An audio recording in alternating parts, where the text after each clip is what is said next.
Bonjour Alain Claes. Bonjour. Alors la question de la fin de vie libre et choisie est revenue sur les bancs de l'Assemblée, c'était au printemps dernier, par l'intermédiaire de deux députés, dont le député de la Charente-Maritime, Olivier Falorni, député de Liberté et Territoire. La question que je vous pose, est-ce qu'il faut rouvrir ce débat? Ce débat existe depuis 20 ans. Il y a toute une série de lois qui ont été votées par le Parlement. La première loi, c'était en 1999, l'instauration des soins palliatifs. En 2002, je crois que c'est peut-être une des lois les plus importantes, la loi dite Kouchner, qui a été de permettre à un patient de pouvoir arrêter ses traitements. 2005, c'est la loi Leonetti sur l'acharnement thérapeutique. Et enfin, la loi dite Claes-Leonetti qui donne de nouveaux droits aux patients à travers les directives anticipées, à travers la personne de confiance et à travers cette sédation profonde et continue jusqu'au décès lorsque le pronostic vital est engagé à court terme. Alors la loi justement qui porte votre nom avec celle de Jean Leonetti, est-ce qu'elle répond encore aujourd'hui? Vous venez de parcourir un petit peu sur les 20 ans les différentes modifications des différentes lois. Est-ce qu'elle répond aujourd'hui, votre loi, à toutes les questions que se posent les partisans de l'euthanasie pour dire les choses clairement? Deux remarques. Cette loi n'est pas suffisamment connue et donc insuffisamment appliquée. Je pense aux directives anticipées, je pense à la personne de confiance, et concernant la sédation profonde et continue jusqu'au décès, elle couvre qu'un aspect de la fin de vie. Lorsque le pronostic vital est engagé, on n'aborde pas des sujets comme les maladies de dégénérescence cérébrale. Alors, sur la loi dite Falorni, La proposition. la proposition de loi, il faut distinguer euthanasie et suicide assisté. Ce sont deux choses différentes et je crois que dans le débat, il faut l'éclairer. L'euthanasie, c'est un acte létal fait par le médecin. Le suicide assisté, c'est accompagner une personne dans sa volonté de mettre fin à ses jours. Alors aujourd'hui, est-ce que le débat est légitime? Bien entendu. Vous avez deux demandes sociétales aujourd'hui. La première demande sociétale qui est essentielle. Aujourd'hui, il y a trop de personnes, que ce soit à l'hôpital, dans des maisons de retraite ou à domicile, qui meurent dans de mauvaises conditions.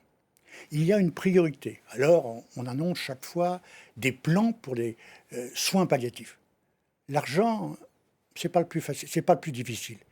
Le plus difficile aujourd'hui, c'est de réintroduire dans, j'allais dire, le parcours médical cette mort. La mort n'est pas un échec, c'est la fin d'une vie. Et je pense que les soins palliatifs, souvent, viennent trop tard. Donc, vraiment, le travail de solidarité que la nation a à faire, c'est développer véritablement ce que j'appelle une médecine de la personne. Une médecine de la personne, ce n'est pas uniquement du curatif, mais c'est au long de son parcours médical pouvoir aborder les soins palliatifs ou d'autres expressions sont utilisées pour ces soins. Dans ce cadre-là, nous sommes confrontés à cette demande sociétale qu'il y ait des moyens pour accompagner, pour ne pas souffrir et pour avoir une dernière partie de la vie apaisée. Et il y a une autre demande sociétale qui est l'autonomie de la personne. Je veux pouvoir décéder dans les conditions que je souhaite, d'où le débat sur le suicide assisté. Alain Claes, justement, Thomas Mesnier, qui est le parlementaire, Ouais.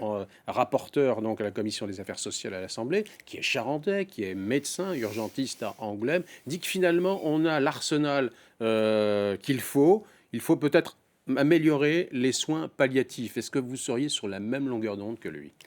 Oui, l'arsenal, je dirais, l'arsenal, peut-être, mais c'est la culture médicale qu'il faut modifier. Quand je vois le nombre de professeurs universitaires en soins palliatifs, il y en a très peu en France.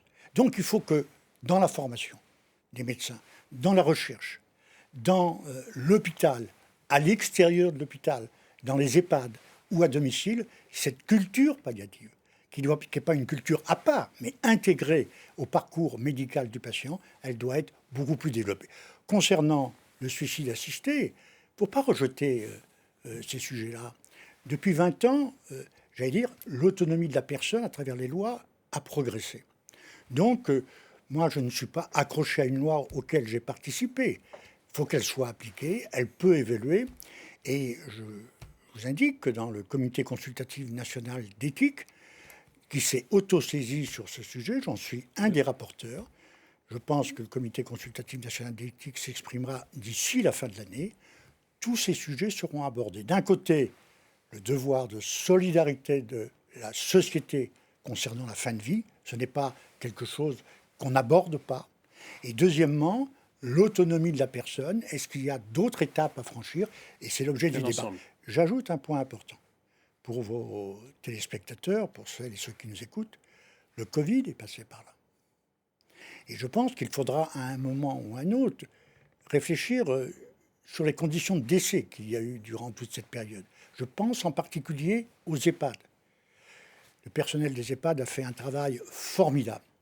Mais notre priorité est une priorité strictement sanitaire, qui parfois a pris le pas, et malheureusement c'était l'impératif, a pris le pas sur la notion de deuil, sur la notion de fin de vie, de prise en charge. Et je crois qu'il faudra en tirer, tous les enseignements, car actuellement, vous avez environ 50% des personnes, 60% des personnes qui décèdent à l'hôpital. Vous en avez plus de 20% qui décèdent dans les EHPAD et les autres personnes décèdent à domicile. Donc c'est un débat ouvert, mais comme tout débat ouvert, il faut que ce soit un débat apaisé. Ce n'est pas montrer l'autre. Il y a tension entre deux valeurs éthiques qui s'appellent la solidarité et l'autonomie, avec un point commun, défendre à tout moment la dignité. Et l'humain. Merci Alain Claes de Merci nous avoir reçu et surtout accordé cet entretien. Merci à vous.